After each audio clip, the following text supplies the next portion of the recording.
Sudan news. I don't know if you saw this lady, Collin, in your algorithms this week. But No. I did. I saw some people share it. But we'll get to this in a second. But I saw this as well. Came up in my feed, right? And from Nico, right? Who writes, a lot of us care about Sudan. A lot of us have been talking about it. The problem is that the algorithms won't allow Sudan to go viral. Gaza goes viral because those who've done the damage are boosted by the algorithms to defend the crimes they support and commit. The perpetrators of the massacre happening in Sudan are doing everything they can to avoid accountability, which includes not blaming anyone at all except the people of the nation, because there is no October 7th to point to. There is no Holocaust to hide behind.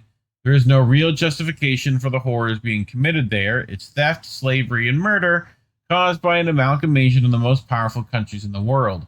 And all of this is exactly why it's crucial for people to keep reminding us that the media and the elite don't want us to talk about Sudan, so we must go out of our way to keep discussing it, along with DRC, Libya, and even what's about to take place in Nigeria. The way to a multipolarity starts and ends on the African continent. Just a few nations taking their countries back from the West brought France to its knees. Imagine what the empire will do to ensure we don't see more NATO powers crippled to the degree France has been, or more so, to disallow other African nations unite in power and find the success the AES nations have. So, and this is like, there's a lot to this. It's a very nuanced bit of geopolicy, right? Especially when you start talking about multipolarity and things. Right. There was a guy recently I was talking to you about that was like mentioning anti-polarity, that you don't want any of them having pole position, you know? Like, right. So, which we've talked about here, where that may not be the exact things you want it to be. So, but this is from Dr. Marwa Osman, right? Which I brought her on the show, at least her articles frequently. But she writes the golden lines, the UAE and Sudan's blood gold, and China's quiet facilitation. So, you know, not all those BRICS countries seem to be the allies we think they are in particular cases. So, you know, it's just best to be aware of that as well. But they write, Marwa writes, gold has been a sign of wealth and safety for hundreds of years. That shine hides a much darker truth, a global market that can and does hide where metal comes from in places where there is violence, exploitation, and state collapse. This investigation follows one such chain, the flow of Sudanese gold into the UAE. The human and political cost of that trade inside Sudan, and the role of third parties such as China in a regional ecosystem that has made it possible for illegal and wartime gold to be turned into cash, legitimized, and moved into global markets. So, and keep in mind throughout this whole article, just, you know, if we want to head on over to our geography textbooks class, our geology textbooks, like, where there's gold, there is also what? Like, likely to People be going to steal it. other minerals. I meant we were in our geology textbook, not our history textbook, Collin. You know, so just there's also going to be rare earth minerals, right, as well as gold. So we're talking lithium and all the fun goodies, which you're seeing. Plenty of that in Africa to take is what it sounds like. No, Sure. So, like, the UAE promotes itself. I mean, we gotta launder this blood money. Pretty much is what we're doing, right? So UAE promotes itself as a modern financial center. Its gold vaults and trading floors in Dubai and Abu Dhabi have become key points in a world market where hundreds of tons of gold move every year. The UAE does not, however, have a gold mining industry that is big enough for that market. Most of that metal that goes to its refineries and exchanges comes from other countries. Some of it is legally declared, but there are also unregulated flows that international investigators and analysts say include gold mined under armed control or taken from workers who are forced to work in conflict zones, especially Sudan. The outcome is a moral and geopolitical contradiction. A small Gulf state with few natural gold resources is one of the world's biggest arbiters of holders of gold reserves. Its vaults are filling up with metal whose upstream chain of custody is unclean. Sudan, on the other hand, is losing money that can and has been used to pay for fighters on both sides of its civil war. This is because the artisanal industrial gold sector grew rapidly after South Sudan became independent. The story of how modern markets can make violence worse includes the trafficking routes, the people who use them, and the outside buyers who make money off them. The UAE promotes itself as a modern financial center. We talked about that. There we go. The magnitude of the relationship is hard to overlook due to trade statistics gathered by global custom databases and trade analysts. The UAE was listed as the primary destination for a significant portion of Sudan's $1.3 billion in gold exports in 2023.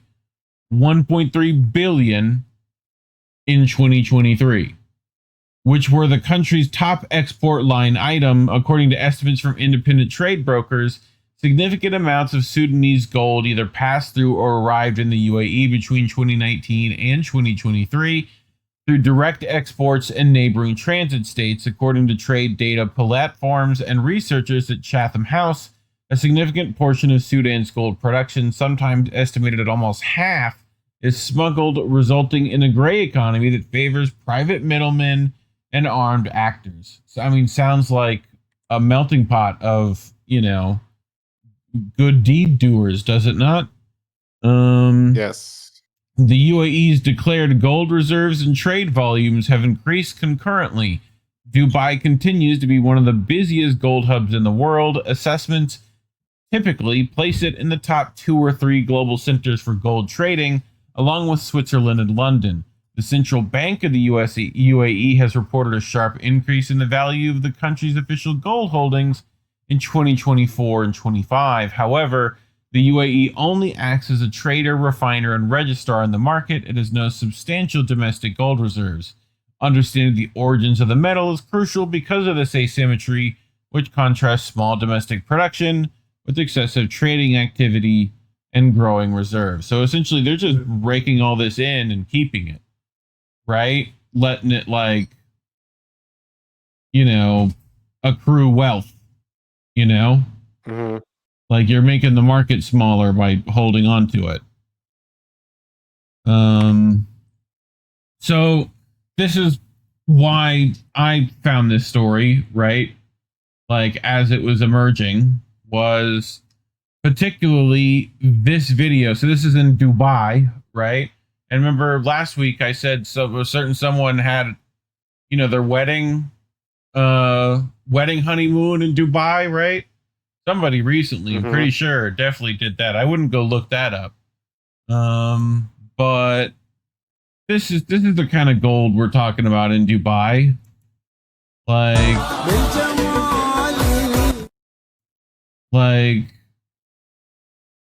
mean, just walls and walls of it,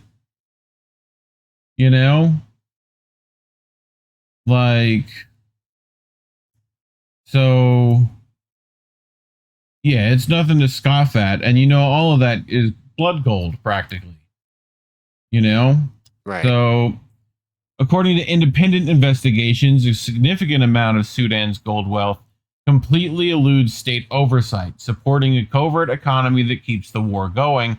According to an analyst by Global Witness, networks associated with Sudan's rapid support forces run smuggling routes that transport unregistered gold through Chad and Darfur on the way to Dubai, where it is refined and re-exported under the guise of lawful trade.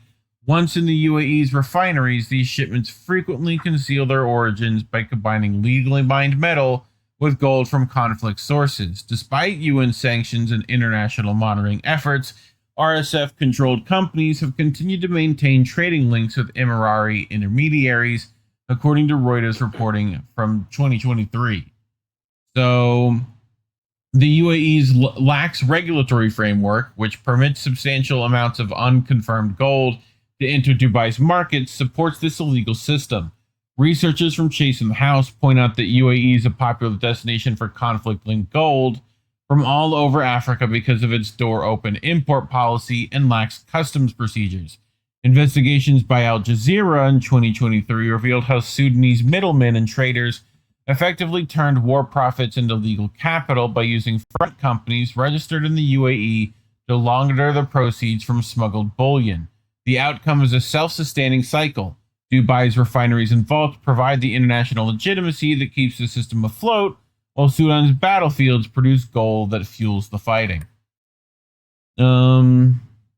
Again, at Chatham House, they reported the UAE Emirates has emerged as the hub of Africa's conflict gold economy, importing from at least 16 African nations, many of which are impacted by armed conflict or poor governance. In addition to Sudan, according to the study, because of UAE's door-open import policy and lax of scrutiny of origin documentation, the majority of Africa's artisanal and small-scale gold production is channeled through the UAE.